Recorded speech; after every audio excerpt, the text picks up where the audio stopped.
Welcome to Ridhima kitchen. வாங்க இன்னைக்கு நம்ம வீட்டு ஸ்டைலு தக்காளி சாதம் பார்க்கலாம். ஆல்ரெடி நம்ம சேனலில் வடித்து தாளிக்கிற ஒரு தக்காளி சாப்பாடு இருக்குது, செஞ்சு பாருங்கள். இது மீல் மேக்கர் போட்ட ஒரு தக்காளி சாப்பாடு பார்க்கலாம். நான் ஒரு 3 ஸ்பூன் எண்ணெய் விட்டுட்டேன். விருப்ப பிரகாரம் கம்மியாக்குறது கூடுதல் எண்ணெய் கடலெண்ணெயா நல்லெண்ணெயா அதெல்லாம் உங்கள் விருப்ப பிரகாரம் விட்டுக்குங்க. இது 1 பாட் சாப்பாடுங்க, வேகமாக வச்சிடலாம். இந்த சாப்பாடு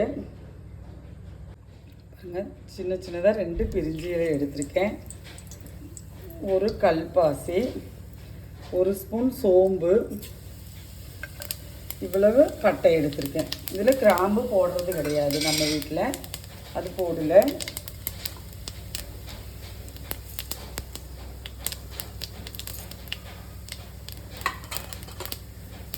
அது மாதிரி கடுகும் போடுறதில்ல. இவ்வளவு கடலைப்பருப்பு போட்டுறேன். நான் இப்போ புதினா போட்டுக்கிறேன், ஒரு ஒத்து கருவேப்பிலை, 3 பச்சை மிளகா,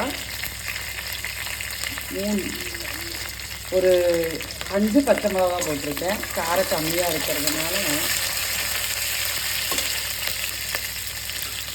2 பெரிய வெங்காயம்,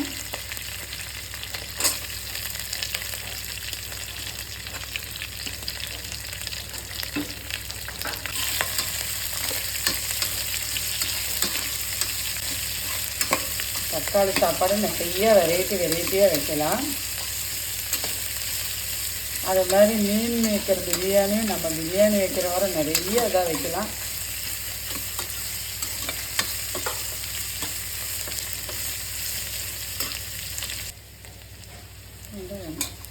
எல்லாம் நல்லா வணங்கி வந்துருச்சு. இந்த டைம் நான் 1/2 கிலோ ரைஸ் எடுத்துருக்கிறேன், ஒரு 5 தக்காளி எடுத்துருக்கேன், கட் பண்ணி வச்சுருக்கேன், அது போட்டு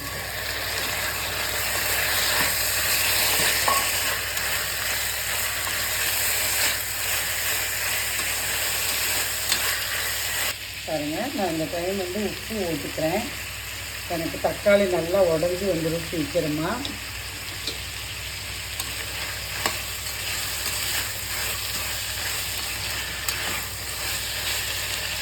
தக்காளியில் நல்லா மேட்ச் ஆகி வருது. இந்த டைம் நான் 1 ஸ்பூன் இஞ்சி பூண்டு பேஸ்ட் போட்டுக்கிறேன்.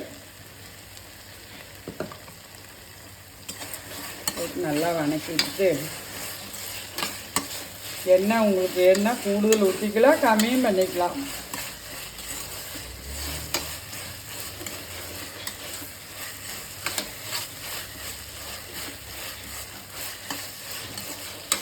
இந்த தக்காளி சாப்பாடு பிடிக்காதவங்களே இருக்க மாட்டாங்க. எல்லாத்தோட இஷ்டப்பட்ட ஒரு சாப்பாடாக இருக்கும் வெரைட்டி ரைஸில் எல்லாருக்குமே. நல்லா வணங்கி வருது. இந்த பாருங்க, நான் மீன் மேக்கரு இதில் போட்டுட்டேன், கேமராவில் பதியல. இது உங்கள் விருப்பம், எவ்வளோ வேணாலும் மீன் மேக்கர் எவ்வளோ வேணாலும் யூஸ் பண்ணிக்கலாம். நான் பெருசாக தான் போட்டிருக்கேன். இதில் சின்னதும் போட்டுக்கலாம், 2ஆக கட் பண்ணியும் போட்டுக்கலாம். இது போட்டு நல்லா வணக்கி விட்டுக்கலாங்க. ஒரு 5 நிமிஷம் நல்லா வணங்கட்டும். நான் நம்ம வீட்டில் வைக்கிற சாதாரண சாப்பாட்டு ரைஸு தான், மட்டை அரிசியை உருண்டை அரிசியெல்லாம் கிடையாது, சாதாரண சாப்பாட்டு அரிசி, அது போட்டு போகிறேன்.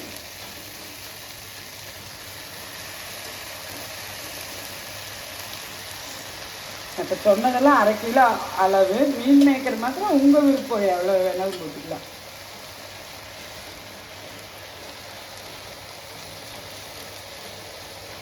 பாருங்க, நான் அரிசியும் போட்டுட்டேன். அரிசி போட்டுட்டு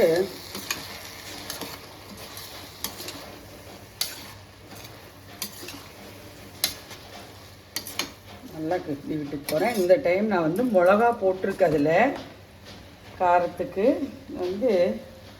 ஒரு இவ்வளவு 1/2 ஸ்பூன் மிளகா பொடி போட்டுக்கிறேன்.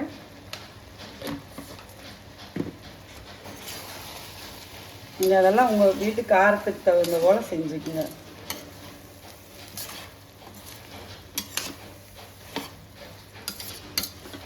போட்டு நல்லா திருப்பி விட்டுட்டேன். இனி வந்து நான் தண்ணி வச்சு போகிறேன்.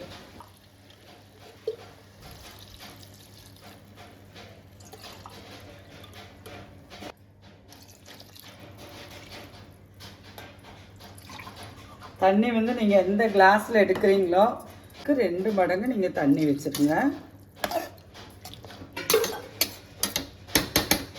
ஏன்னா இது பிரியாணி அரிசியில் நான் வைக்கல, நம்ம சாதாரண சாப்பாட்டு அரிசியில் வச்சுருக்கேன். அது குண்டாவில் அரிசி நீங்கள் எடுத்தீங்கன்னா அந்த குண்டா கணக்கு வச்சுக்கலாம். நான் உப்பு காரம் எல்லாம் போட்டிருக்கிறது இது அளவாக இருக்குது. இதுக்கு 1/2 கிலோ ரைஸுக்கு தக்காளியும் மீன் மேக்கர் மாத்திரம் பார்த்து போட்டுக்குங்க. நான் இது ஒரு கொதி வந்த விட்டு தான் நான் குக்கர் மூடிக்க போகிறேன். ஒரு கொதி வரட்டும். தப்பவே பபிள்ஸ் வந்துருச்சு. பாருங்கள், நல்லா ஒரு கொதி வந்துருச்சு. இந்த டைம் வந்து நான் ஒரு ஒத்து மல்லித்தலை போட்டுட்டேன். நான் மேலேயே 1 ஸ்பூன் நெய்யும் விட்டுட்டேன். இது உங்கள் விருப்பம்தான். தேவை இருந்தால் நெய் விட்டுக்கலாம், இல்லாட்டி பரவாயில்ல.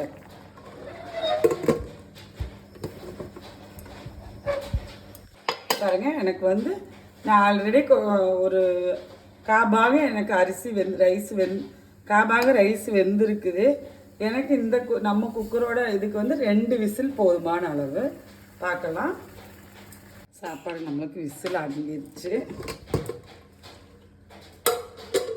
பாருங்கள், நமக்கு சாப்பாடு நல்லா உதிரியாக நல்லா வந்திருக்குது. இந்த டைமு அப்போ நெய் விடாதவங்க இந்த டைமு கூட உங்களுக்கு விருப்பம் இருந்தால் விட்டுக்கலாம். வேகமாக 1 பாட் ரைஸ் வேகமாக வச்சுக்கலாம்.